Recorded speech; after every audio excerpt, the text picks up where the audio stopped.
2016년 8월 19일 아침 6시 한 남성이 출근 준비를 합니다.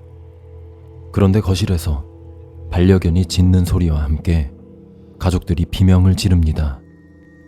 그가 놀라 거실로 뛰쳐가니 그들이 오랫동안 키워온 반려견이 죽어 있었습니다. 그 반려견은 그의 아내와 두 자녀가 죽인 것이었습니다.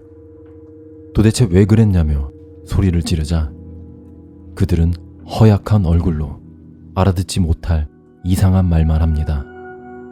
그는 무슨 말을 하는 거냐며 화가 나 집을 나가버립니다. 한참 일하고 있을 시간, 그의 아들에게 전화 한 통이 걸려옵니다. 아빠, 동생한테도 악령이 씌었어. 그래서 나 동생을 죽였어. 오늘의 이야기 지금부터 시작합니다.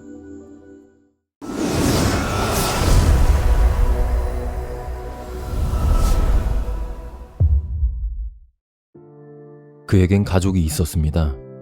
결혼하기 어려운 개인 사정이 있었지만 그와의 결혼을 선택한 그의 아내 김씨와 부부 사이에서 태어난 아들 그리고 딸.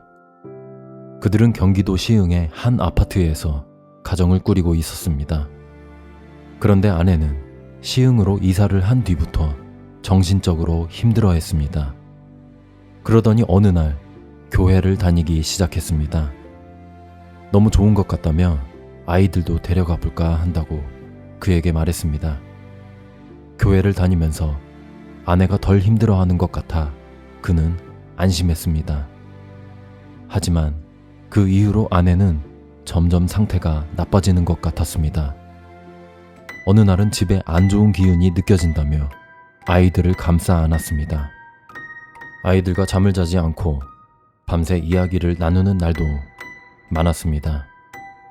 그리고 사건 당일 거실에서 나는 소란에 나가보니 키우던 푸들이 죽어 있었고 그의 아내, 아들, 그리고 딸의 손에는 피가 뚝뚝 떨어지고 있었습니다.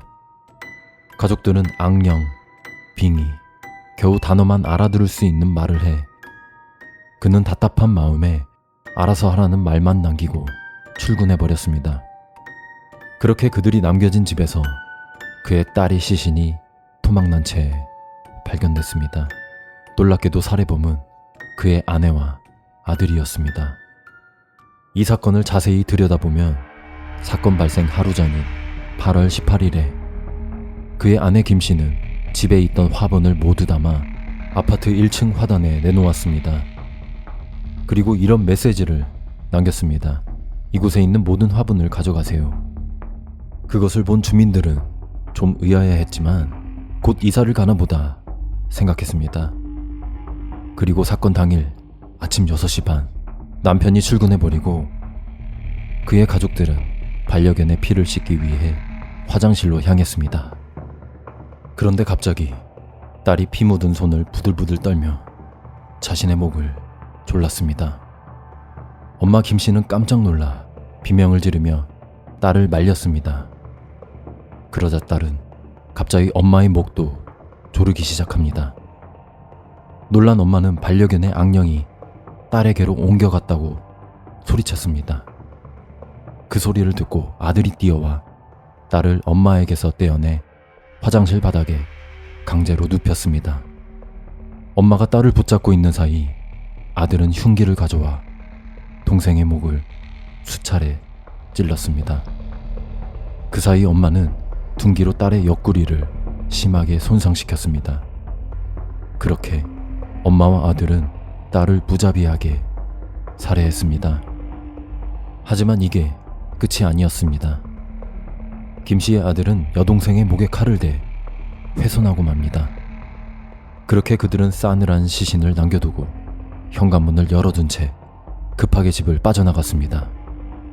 김씨와 아들은 범행 후 아파트 주변을 배회한 것으로 알려졌습니다. 한 주민은 김씨 모자가 아파트 주변을 돌아다니며 마트에서 물을 사 마시는 것을 보았다고 진술했습니다. 딸을, 여동생을 살해하고 여유롭게 밖을 배회한 그들. 정말 이해하기 힘듭니다. 그렇게 사건 발생 8시간 후인 오후 3시, 아들은 아빠에게 전화를 걸어 엄마와 자신이 여동생을 죽였다고 말합니다.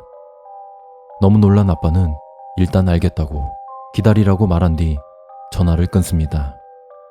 직장에 있던 그는 차마 집으로 가볼 수가 없어 급하게 지인에게 연락합니다. 지인에게 상황을 설명한 후 집에 가달라고 부탁했습니다. 얼마 후 그의 지인이 집에 도착했을 때 몸과 머리가 분리된 그 집 딸의 시신과 반려견이 사체를 발견했습니다. 지인은 곧바로 경찰에 신고했고 경찰은 그 집의 아내와 아들을 유력한 용의자로 보고 수사를 시작했습니다. 그들의 혐의는 살인과 사체 훼손이었습니다. 그의 지인에게 자세한 상황을 들은 아빠는 놀란 마음을 진정시킨 후 아내에게 전화해 자수하라고 설득합니다. 아내는 알겠다며 아들과 함께 자수하겠다고 약속합니다. 그 뒤 아내와 아들은 오후 6시 반 경찰서 인근 도로에서 체포됩니다. 경찰은 이들이 정신과 치료 등의 특별한 병력은 없었다고 밝혔습니다. 하지만 김 씨와 그의 자녀들은 특정 종교를 믿고 있던 것으로 알려졌습니다. 주민들은 김 씨의 집에 가끔 종교인들이 단체로 방문한 적이 있고 그들은 똑같이 생긴 까만 가방을 들고 교회를 다녔다라고 진술했습니다. 종종 김 씨의 현관문 앞에는 특정 종교 서적과 영상물들이 수북히 쌓여있기도 했습니다.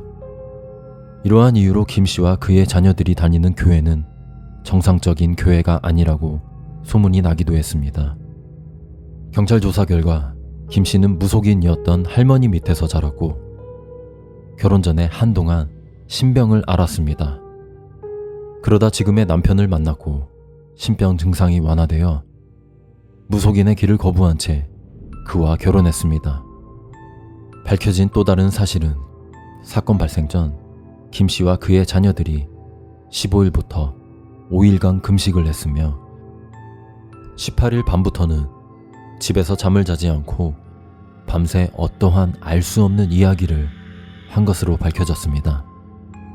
그리고 그들은 사건이 발생하기 전까지 환각과 환청에 시달린 것으로 추정됐습니다. 경찰은 김 씨로부터 자녀들과 함께 악령이 들린 반려견을 죽였는데 그 악령이 딸에게 옮겨가 딸을 살해했다는 진술과 김 씨와 아들이 약초를 잘못 섭취해 환각에 시달려 딸을 살해했다는 진술을 확보했습니다. 경찰은 그들이 악령이 씌어서 딸을 살해했다는 진술로 봤을 때 종교적인 동기는 현실성이 없다고 판단했습니다.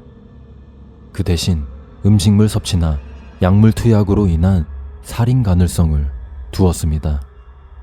김 씨와 아들은 2016년 8월 21일 살인과 시신 훼손 혐의로 구속되었습니다. 경찰은 그들의 엇갈리는 진술에 따라 22일 프로파일링 조사를 진행했습니다. 프로파일링 조사 결과 그들은 자기 생각, 감정, 충동 등이 외부의 어떤 힘으로 조종되고 있다는 조정 망상을 가지고 있으며 딸의 시신을 훼손함으로써 그들 스스로 편안함을 느낀 것으로 밝혀졌습니다. 놀랍게도 그들은 끝까지 딸을, 여동생을 살해했다는 인식을 하지 못했고 악령을 쫓아냈다는 믿음을 가지고 있었습니다. 그들의 진술처럼 정말 악령이라는 게 존재하는 걸까요? 그날 그 장소에서 무엇이 그들을 미치게 했을까요? 오늘의 이야기는 여기까지입니다. 여러분들의 의견을 댓글로 남겨주세요. 지금까지 무스의 용큐였습니다. 감사합니다.